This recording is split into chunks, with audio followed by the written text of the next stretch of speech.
क'क्राझार सहरनि बिखायाव बेखेवदों आइ आफा मेड लाइफ वीएम हस्पिटाल। क'क्राझार सहरनि जेडी रडजों नांजाबनाय गोजोनपुरी गांजेमा बाजार आइ आफा मेड लाइफ वीएम हस्पिटालखौ दिनै बेखेवनानै होयो।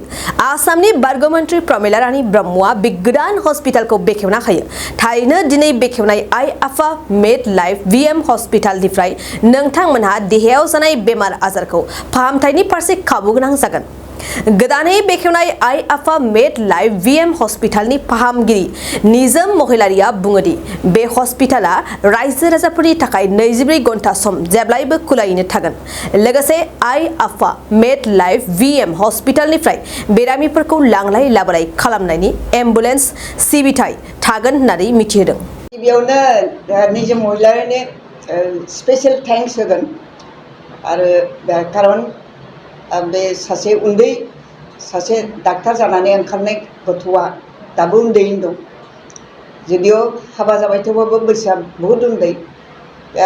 बे जे उन्दै बैसोआवनो मोनसे ग्रेटार इन्ट्रेस्ट लानानै दस्रा जायगायाव थाङालासिनो गावनि जायगायावनो जोंनि निड्सफोरखौ फुलफिल खालामनो थाखाय बेवहाय मोनसे सुपार स्पेशल हस्पिटाल खुलिनो नागिरदों। स्पेशली उन्दै गोरलै गथ'निफ्राय आराम्भ खालामनानै बिमा गथ' आजायनाय बिमासिम टारगेट लानानै मोनसे बीएम आइ आफा बीएम मेडलाइफ नामनि हस्पिटाल खुलिनायनि थांखि लादों। बेयो जोबोद माने बाख्नायथाव। जोंनाव बेखौ बहुद दरकार दं। जोंहा माने जोंनि बिमाफ्रा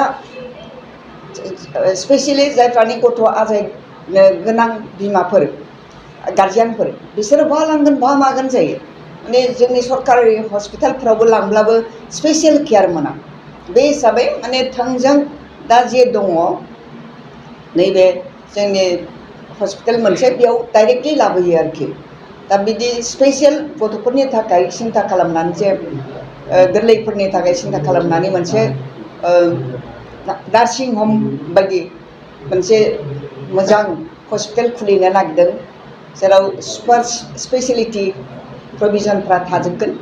बेखौ जोंनो गोनांथार आरो बे गोनांथारखौ सुफुंनो थाखाय बे बिब' बिनानाव सानै डक्टर आरो जोंनि माबानि निजोमनि जोंनि बिजामादै बे बिजामादैया जे ज' जानानै बे हस्पिटालखौ खुलिदों। बे जोंनि थाखाय बहुद माने गिदिर बाथ्रा।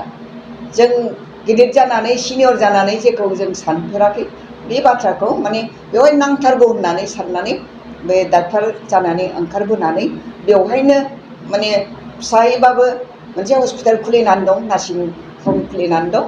दा बे बिराद माने प्रेसार बहुद प्रेसार माने बहुद पेसेन्ट मोनो आरोखि दा बेखौनो दा माने गुवार खालामनो थाखाय दिनै बेवहाय मोनसे हस्पिटाल खुलिबाय जेराव गासिबो थाजोबगोन सब बिथिं। बिदि नङा जे नैबेखौ नायनानै फारसेथिं नांगौखौ गेप बिदि थागोन बेबायदि जाहाथे जाया बेखौ सिन्था खालामदों। बे हिसाबैनो जोंनि दानि यां जेनेरेसना जे बिदि सिन्था खालामदों बे जोबोद बाख्नायथाव बाथ्रा। बे हस्पिटाला जाफुंथों आरो बयनिबो मोनसे आसा जाथों बेनि थाखाय आं इसोरनाव आरज गाबबाय। आरो दिनैनि खुलिनाय ममेन्टआबो खुब मोजांमोन। बाथौ सिबियारिफ्रा आरज मेथाइजों दिनै खुलिनाय समाव बोर बिनानै मेथाइ खनबाय। बेबो जोबोद माने समायथाव जादों। बिथांमोनाबो निस्सय बोर होगोन बा बोराइ बाथौआबो बोर होगोन आरो आंनि आफा इसोराबो बोर होगोन। गोजौआव थानाय इसोरा बोर होगोन। बिसोरखौ आरोबाव साबसिन एनार्जि जाथे होयो आरो 24 घन्टा सार्भिस होनो थाखाय माने बे गथ'फ्रा जोंना बिजामादैयाबो माने उइथ डेडिकेसन खामानि मावनो थाखाय ओंखारबोदों। बे जोंनि गासिबो रायजो राजानि थाखाय जोबोद गोजोनथाव बाथ्रा आरो बिनि लंजिभिटिया जाहाथे थायो बिनि थाखाय आं इसोरनाव आरज गाबबाय। माबाबो थाबाय बेवहाय जायफ्रानोखि बेखार जानानै दङ क्वालिफिकेसन लाबाय बिदिनो जेरावबो सरकारि अनुष्ठानावबो मोनाखिसै प्राइभेटआवबो मोनाखिसै बिसोर दा एमप्लयमेन्ट मोनदों। बेबोथ' बिराद गिदिर बाथ्रा। आरो दाख्लैबो मोनसे माबा इनस्टिटिउट खुलिखांबाय बेजोंबो ट्रेनिं होनानै बिसोर साख्रि मोनैयाबो दस्रायाव दा बेखिनि स्कपआ दङ गुबुन गुबुन हस्पिटालाव जे दङ बेखौ नुनानैनो बिसोरो ट्रेनिं होनो थाखाय सिन्था खालामदों बेबोथ' बहुत गिदिर बाथ्रा जेखौ जों रोङा माने बेखौ माने सिन्था खालामनानै खालामदों आरो निजोम महिलारि बे गथ'आ जोंनिनो माने फिसा आंनि फंबायनि आंनि बिमायनि फिसाला फंबायनि फिसाजो गथिखे जोंनि फिसा जोंनि यां जेनेरेसन दा बिसोरखौ बाख्नायनांगौ जादों आरो आंखौ माने बिमानैखौ नांथारगौ होननानै साननानै दाख्लैबो आंखौ लिंबाय आंखौबा मा मोजां मोनखो माने बिमानैखौ नांथारगौ जाहैबाय आंहा दा पावारबो गैया जेबो गैया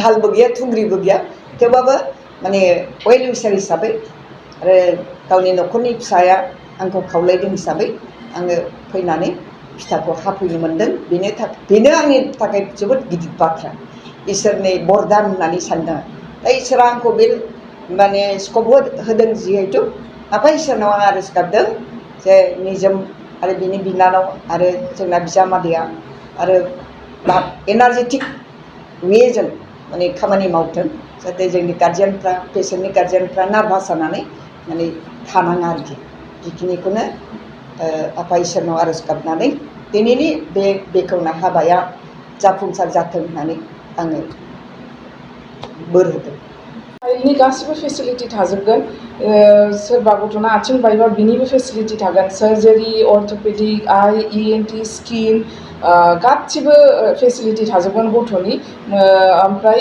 गायनोकलजिबो थागोन maternity with gynaecology women and child health care hospital basically जों बेखेवनाय जादों चाइल्डआ सोरबाहा गल्ड स्टन फैयोबा बेखौबो नायनाय जागोन ओमफ्राय जोङो 24 आवार्स सार्भिस होगोन लेबरेटरियाबो 24 आवार्स जागोन फार्मासियाबो 24 आवार्स जागोन इमारजेन्सि 24 आवार्स जागोन बाहाय जेबो खाथि खाला गुवाहाटिसिम थांनायनि माबा लामायावनो मेरला गथ'फ्रा गोमायो सिरियास जायोबा लामायावथ' जेबो हस्पिटाल गैया जाबाय नङाबा सिरियास इमारजेन्सि केयार गैथ'वामोन दा बेखौ जोङो 100% सासे डक्टरा बेखौ मोजाङै नायनानै फाहामनायनि सेस्था खालामनाय जागोन आरो बाहाय एम्बुलेन्सफोरबो जोङो एम्बुलेन्सआबो एभेलेबेल थाखाबाय जोंना दंखायो ओमफ्राय बेबो भेन्टिलेटर एम्बुलेन्स बेफोरखौ लाबोनाय जाजोबगोन गासिबो थांनाङै बायदि खालामनायनि सेस्था खालामगोन जोङो जेनेबा जेरावबो रेफार खालामनाङै बायदि बाहायनो गासिबो सुबिदा थानाय बायदिखौ जोङो सेस्था खालामगोन खालामनायखौ डक्टर्सफ्रा दाथ' चाइल्ड स्पेसियलिस्टआ डक्टर सरजित राउट्रि जाय MBBS MD पिडियाट्रिक्स ओमफ्राय बेहाथ' दिल्लीयाव बिराद गिदिर गिदिर हस्पिटालनि बेयो फेल'शिप लानायबो दङ बेहा ओमफ्राय डिग्रिबो दङ मावनायबो दङ मेदान्ता मेडिसिटि गुरगांवआव गेस्ट्र'एन्ट्रलजिनि ट्रेनिं अलरेडि लानाय फेल'शिप लानाय RML हस्पिटालाव निय'नेटलजि खालामनाय ओमफ्राय सार गंगाराम हस्पिटालाव पिडियाट्रिक इमारजेन्सि खालामनाय ओमफ्राय कनसालटेन्टमोन बियो फर्टिस हस्पिटालाव ओमफ्राय मेक्स हस्पिटाल बिदियाव कनसालटेन्टमोन बियो ओमफ्राय बेफोरखौनो बेनिनो बे डक्टरानो बाहाय फैगोन जोंनाव ओमफ्राय बेबायदिनो जोङो गायनोकलजिस्टबो दङ रायज्लायखानाय बिसोर जेला फैगोन होमबा जों खोन्थानाय जागोन दाथ' खोन्थानो हाथ'नाय नङा बिसोरनि नामफोरखौ बे सासेया फैगोन होननानै दा बेखौ हस्पिटालखौ स्टार्ट खालामसै आरो ट्रिटमेन्ट होनाया 2टानिफ्राय 6टासिम दा 19 जुनसिम 2टानिफ्राय 6टासिम OPD सेटआप जाग्रोबाय बेनि उनाव लासै लासै पेशेन्टखौ दोननाय स्टार्ट खालामगोन आफ्टार 19 जुन फार्स्ट दाथ' जेनेबा जोंना स्टार्टिं नालाय ओमफ्राय बिनि मेनेजमेन्ट बैसोरजों कन्टेक्ट खालामनो जोंनो मिनिमाम 1 इयारसो लागोन बेनो आरो आईएफए मेडलाइफ BM हॉस्पिटल आज ओपन किया है हम लोग पहले तो OPD से स्टार्ट करेंगे चाइल्ड बेसिकली हम लोग मेन सोच रहे कि गायनेकोलॉजी जो कि मैटरनिटी एंड चाइल्ड हॉस्पिटल बनाने के लिए और बाकी अगर मेडिसिन का कुछ दिक्कत होता है we will deal it in the emergency में हम लोग उन लोग को डील करेंगे लेकिन यूजुअली हम लोग यहाँ पे मैटरनिटी जो कि डिलीवरी के लिए आएंगे और फिर बच्चों का जीरो जो कि डे ऑफ बर्थ एक 0 डे से लेके हम लोग 19 ईयर्स तक देखेंगे जो कि हम लोग का एडोलेसेंट पीडियाट्रिक और चाइल्ड पीडियाट्रिक को माना जाता है ये सब हम देखेंगे यहाँ पे और हर एक स्पेशलिटी का ध्यान रखेंगे। जैसे अगर बच्चे का कोई कान का दिक्कत है तो ENT स्पेशलिस्ट भी होगा, आई का भी स्पेशलिस्ट होगा और सर्जरी भी होगा, यहाँ पे OT भी होगा। धीरे धीरे हम लोग उसको स्टार्ट करेंगे। अभी एक्चुअली हम लोग बेसिकली इस हॉस्पिटल में मेन एम है, हम लोग इसमें क्लीनलीनेस रखेंगे और फिर कोई भी हॉस्पिटल कॉन्टामिनेटेड इन्फेक्शन नहीं होगा, कोई हॉस्पिटल से इन्फेक्शन लेके नहीं जाएगा, इस पे बेसिकली हम लोग ध्यान रखेंगे। और हम लोग यहाँ पे जो 24 आवर्स सर्विस देने की कोशिश करेंगे, स्पेशलिटी सर्विस। अगर ना भी हो स्पेशलिटी MBBS डॉक्टर तो 100% 24 घंटा आपको यहाँ पे मिल जाएगा। क्योंकि ये सब लोग बोलते हैं कि हॉस्पिटल डॉक्टर का सेकंड घर है, लेकिन मेरा मानना है कि हॉस्पिटल डॉक्टर का फर्स्ट घर है। क्योंकि 24 घंटा डॉक्टर यहाँ पे ही खाते हैं, यहाँ पे ही रहते हैं, यहाँ पे ही नहाते हैं और पेशेंट्स को अपना फर्स्ट मतलब चीज़ देने की ट्राई करेंगे हम लोग। Thank you. Congratulations to Dr. Nizam Mohilari and Dr. Sudhir Mohilari.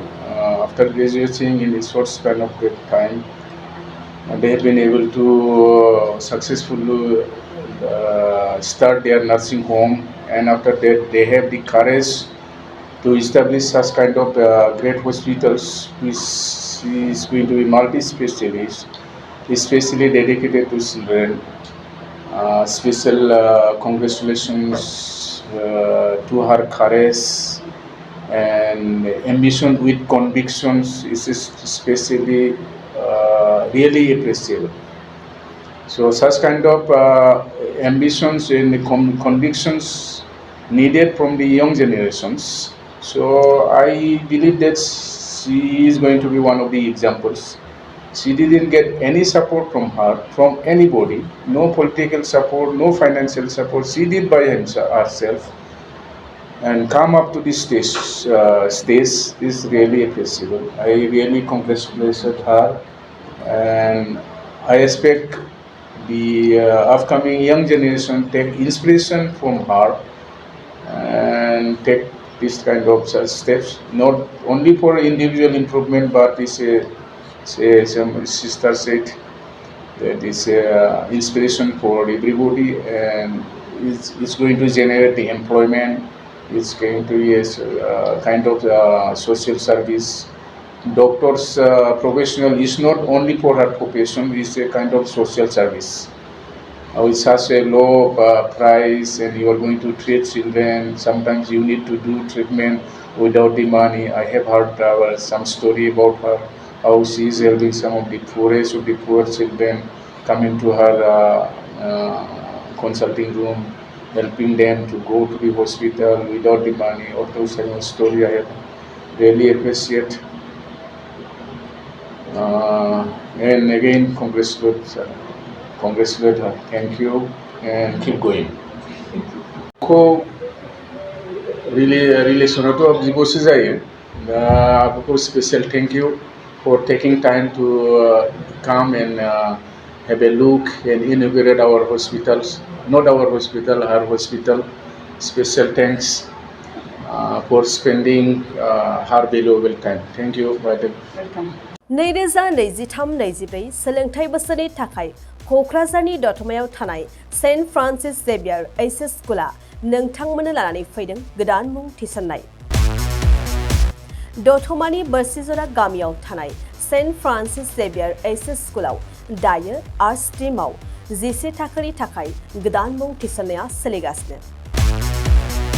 बोसोरै फरायसाफोरा मोजां जौखोन्दो लानानै उथ्रिसारनो हानाय बायदिनो बे फरायसालियाव नोंथाङाबो गुनगोनां सोलोंथाइखौ लानो हागोन। लोगोसेयैनो बे फरायसालियाव सोलोंथाइनि मोजां थासारिखौ बिथा खालामनानै हौवासा आरो हिन्जावसानि थाखाय आलादा हस्टेलनि खाबुबो दं। गोसो गोनां बिजाथि एबा फरायसाफोरा आर्ट्स स्ट्रीमाव 11 थाखोनि थाखाय मुंखौ सेन्ट फ्रान्सिस जेवियर एचएस स्कुलाव थिसननो हागोन। मुं थिसननायनि बागै आबुं बाथ्राखौ मिन्थिनोब्ला नैबे मबाइल नम्बर 7637819350 एबा 6900559217 आव थोंजों सुलाद लानो हागोन। थामहिनबा सेन्ट फ्रान्सिस जेवियर एचएस स्कुलाव थांनानैबो नोंथाङा सुलाद लाहैनो हागोन।